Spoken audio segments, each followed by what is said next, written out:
नमस्कार। आपका अखबार के YouTube चैनल पर आपका स्वागत है। मैं हूं प्रदीप सिंह। प्रधानमंत्री नरेंद्र मोदी की सरकार को 7 साल हो चुके हैं। 7 साल में अभी तक उनकी लोकप्रियता उसी तरह से बरकरार है। क्या इससे पहले के प्रधानमंत्रियों के बारे में भी यही कहा जा सकता है? अगर नहीं तो क्यों? क्या वजह है कि विपक्ष लगातार 7 साल से मोदी से हार रहा है? क्यों मोदी को कटघरे में नहीं खड़ा कर पा रहा है? ऐसी क्या बात है? क्या वजहें हैं इसकी? इन सब पर बात करेंगे, लेकिन जरा इससे पहले के प्रधानमंत्रियों पर भी नजर डाल लें। शुरू करते हैं भारत के पहले प्रधानमंत्री जवाहरलाल नेहरू से। सरकार बनने, आज़ादी मिलने के तुरंत बाद पाकिस्तान से युद्ध हो गया। पाकिस्तान ने 1/3 से ज़्यादा कश्मीर का हिस्से पर कब्जा कर लिया।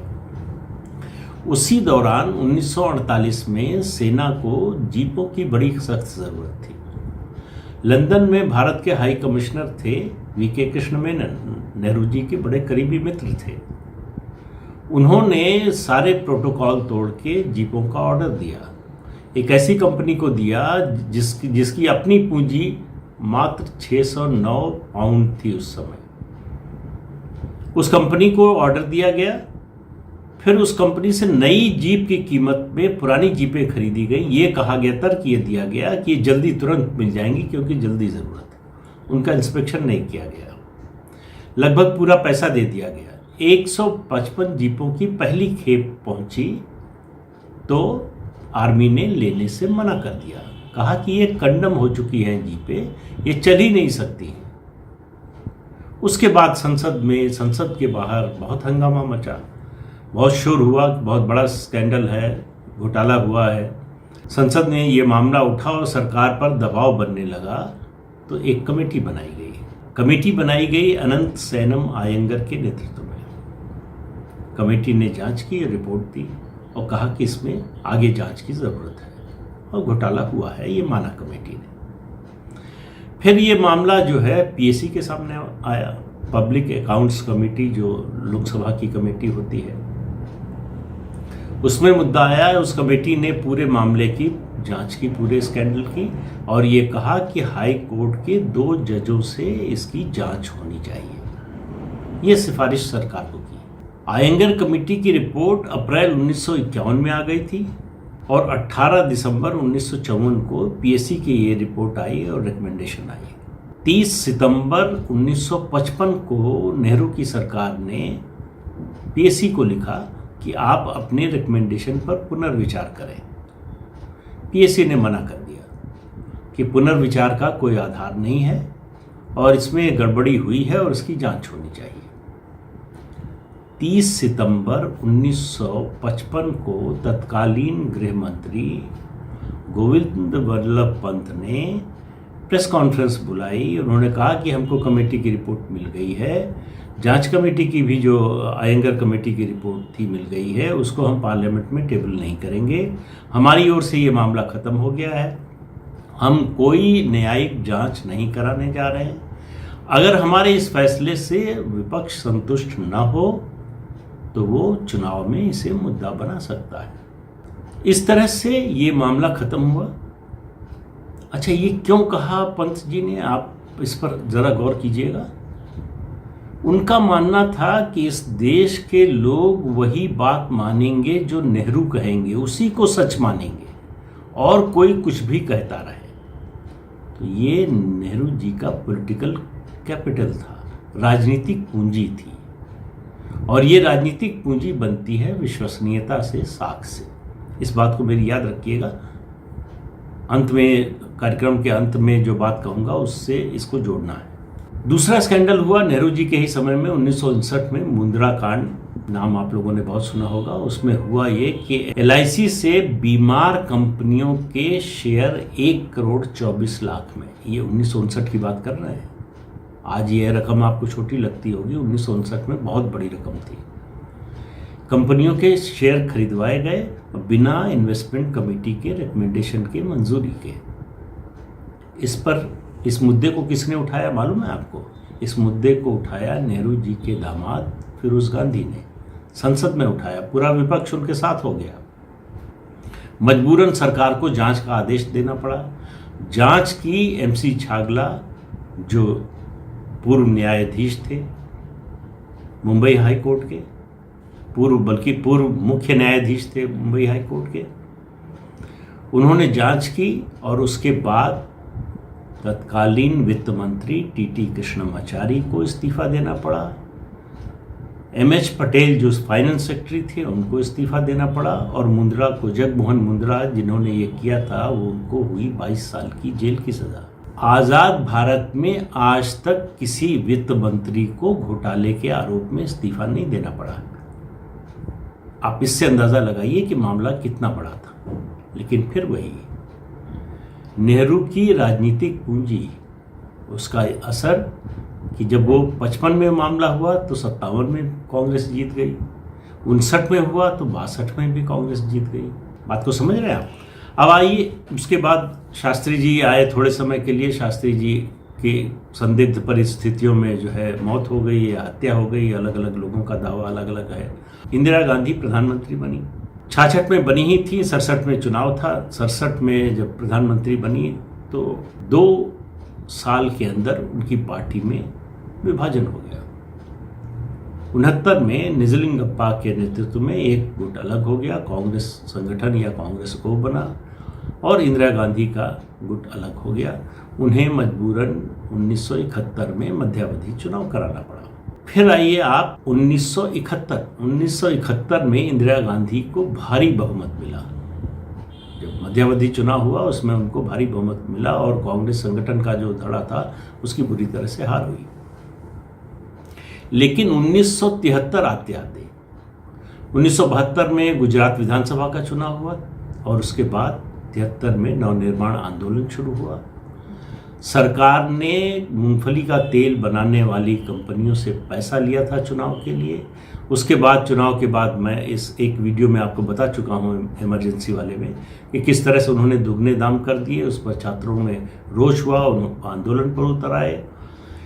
168 में से 140 सीटें जीती थी उस चुनाव में, विधानसभा चुनाव में कांग्रेस। 95 विधायकों को इस्तीफा देना पड़ा आंदोलनकारियों के दबाव में। मुख्यमंत्री को इस्तीफा देना पड़ा, आखिर में राष्ट्रपति शासन लगा। फिर क्या हुआ वो सब आपको मालूम है। वो शुरुआत हुई मतलब 1971 से 73, ये फरवरी में हो गया। मुश्किल से 2 साल भी पूरे नहीं हुए, सरकार अलोकप्रिय हो गई। फिर 74 में जेपी मूवमेंट शुरू हो गया, भ्रष्टाचार का आरोप लगा। कांग्रेस का भ्रष्टाचार पूरे देश में मुद्दा बन गया। अब आइए 77 में मोरारजी की सरकार बनी। 2 साल बीतते बीतते पार्टी में झगड़ा हुआ, पार्टी में विभाजन हो गया, सरकार गिर गई। चरण सिंह मुख्यमंत्री बने, जो दूसरा घटक था उसके, कांग्रेस ने समर्थन दिया और वो संसद को फेस करते उससे पहले समर्थन विड्रॉ कर लिया। फिर 80 में इंदिरा गांधी आई। 2 चीज़ें हुई, बहुत सी चीज़ें हुई। नल्ली नरसंहार, असम में नल्ली नाम की जगह है, उसके आसपास के गांवों में 18 फरवरी 1983 को 6-7 घंटे के अंदर 1800 लोगों की हत्या हो गई। वहाँ ऑल असम स्टूडेंट्स यूनियन ने, चुनाव हो रहा था विधानसभा चुनाव, उसको रोकने की, स्थगित करने की मांग की। सरकार नहीं मानी, उसके विरोध में ये दंगे हुए, हिंदू मुस्लिम दंगे हुए। उसमें जो बांग्लादेशी घुसपैठिए थे उनके खिलाफ मुसलमानों के खिलाफ हुआ। उसके बाद हिंदू मुस्लिम हुआ। जो गैर सरकारी आंकड़े हैं उनके हिसाब से करीब 10,000 लोग मारे गए। दूसरी घटना ऑपरेशन ब्लू स्टार, पंजाब में आतंकवाद को खड़ा किया, भिंडरावाले को खड़ा किया इंदिरा गांधी ने। आखिर में ऑपरेशन ब्लू स्टार करना पड़ा। जो भस्मासुर खड़ा किया था वो जब लगा कि जला देगा तो उसको ख़त्म करना पड़ा। तो फिर 2 साल बीतने से पहले पहले सरकार जो है अलोकप्रिय हो गई। अब आइए 1984 में, दिसंबर 1984 में राजीव गांधी इंदिरा गांधी की हत्या के बाद प्रधानमंत्री बने। दिसंबर में चुनाव हुआ। अक्टूबर में 31 अक्टूबर को इंदिरा जी की हत्या हुई, दिसंबर में चुनाव हुआ, प्रधानमंत्री बने।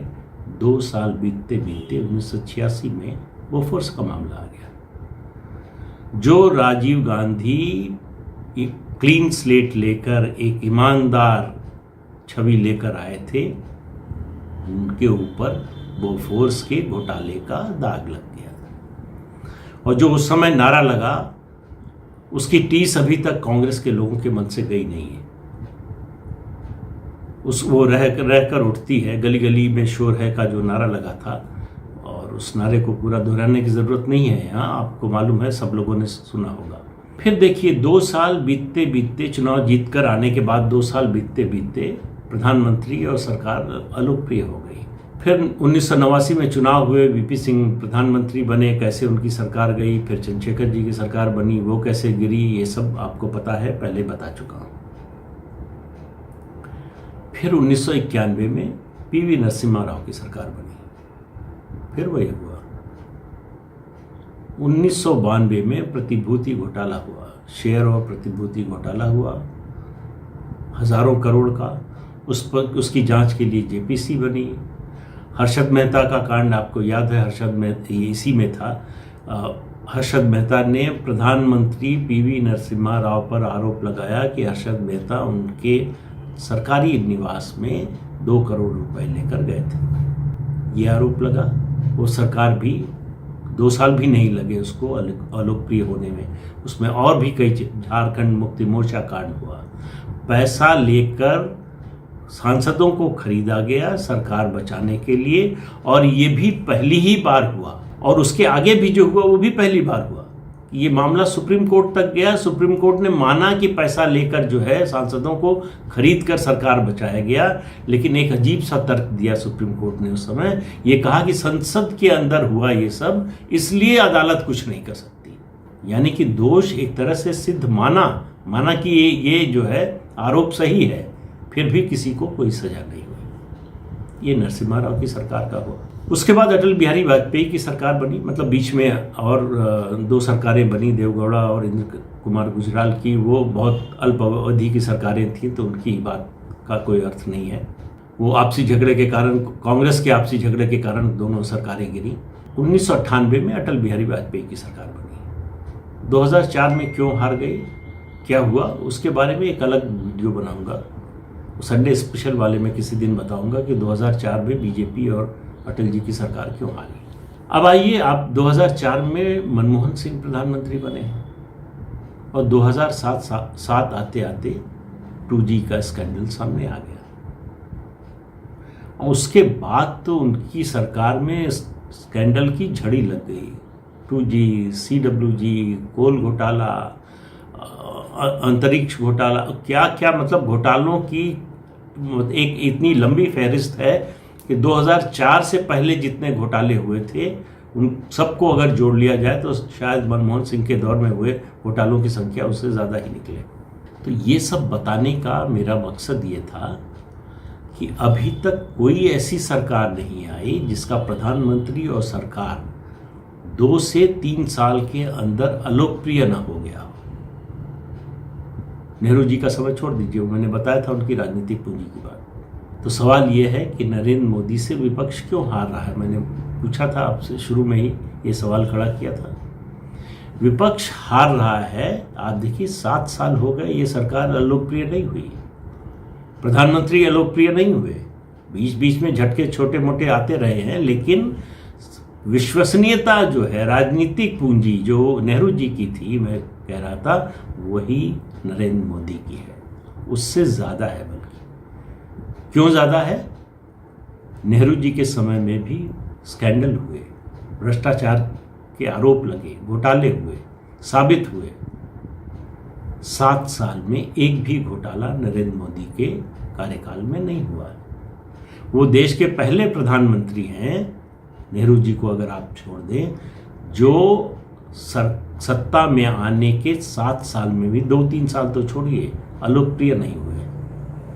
तो समस्या क्या है? विपक्ष की समस्या ये है कि उस सरकार न तो किसी बड़े राजनीतिक उलटफेर में फंसी है, और न उस पर भ्रष्टाचार का आरोप लगा है। राफेल का मामला आया तो राहुल गांधी की उम्मीद जागी, उनको लगा कि अपने पिता के समय का बदला लेने का समय आ गया है, ये नरेंद्र मोदी का बोफोर्स का दौर हो सकता है। लेकिन अगर झूठ के पांव होते तो वो हिमालय पर चढ़ जाता, तो झूठ के पांव तो होते नहीं। झूठ था, ऐसे गिरा धड़ाम से। सीएजी ने को कुछ नहीं मिला, सुप्रीम कोर्ट को कुछ नहीं मिला, किसी इंटरनेशनल एजेंसी को कुछ नहीं मिला। राहुल गांधी अभी तक उस झटके से उबर नहीं पाए हैं, रह रहकर राफेल का नाम लेते रहते हैं। लेकिन मैं ये कह रहा हूं कि ये राजनीतिक पूंजी जो है नरेंद्र मोदी की, विश्वसनीयता जो है, ऐसा नहीं है कि लोग मानते हैं कि सब कुछ अच्छा हो गया 7 साल में, जो भी बुराइयां थी खत्म हो गई, अब उनको कोई कष्ट नहीं है, उनका जीवन बहुत अच्छा हो गया। नहीं, ऐसा नहीं है। लोग मानते हैं समस्या है, कई मामलों में मानते हैं समस्या बढ़ी है। फिर विपक्ष क्यों नहीं सफल हो रहा है? फिर विपक्ष सरकार की क्रेडिबिलिटी गिराने में क्यों नहीं कामयाब हो रहा है? क्योंकि लोगों का ये भी मानना है कि जो गलत हुआ है वो मोदी ने नहीं किया। और मोदी की से अगर गलती हुई है तो वो इरादतन गलती नहीं हुई है। तीसरी बात, लोगों का ये भी विश्वास है कि जो गड़बड़ है, जो कमी है, उसको ठीक मोदी ही कर सकते हैं। ये है विश्वसनीयता का स्तर। उनको ये भरोसा नहीं है कि विपक्ष का कोई नेता इसको ठीक, जो भी गड़बड़ है, जो गड़बड़ बताते हैं, उसको ठीक कर सकते हैं। ये समस्या आज के विपक्ष की है। वो प्रधानमंत्री की जो विश्वसनीयता है, उनकी जो साख है, उसको कम नहीं कर पाया है और अपनी साख और विश्वसनीयता बढ़ा नहीं पाया। इसलिए विपक्ष कुछ भी बोलता रहे। ये इस तरह के पेगासस के मामले कि फलाने की जासूसी हुई, धमाके की हुई, और इस तरह के मुद्दे जो है आते जाते रहेंगे। सवाल ये है कि जो ऐसे मुद्दे उठा रहे हैं उनकी अपनी विश्वसनीयता क्या है। जब तक जनता की नज़र में, आम लोगों की नज़र में नेता की विश्वसनीयता नहीं होती, तब तक उसकी बात पर भरोसा नहीं होता। ये नेहरू से नरेंद्र मोदी तक आप देख लीजिए। आज के अंक में इतना ही। अगले अंक में फिर मिलेंगे किसी नए मुद्दे के साथ। तब तक के लिए इजाज़त दीजिए। नमस्कार। जाते जाते आपको फिर से याद दिला दें कि ये चैनल देखिए, इसको शेयर कीजिए और सब्सक्राइब ज़रूर कीजिए। नमस्कार।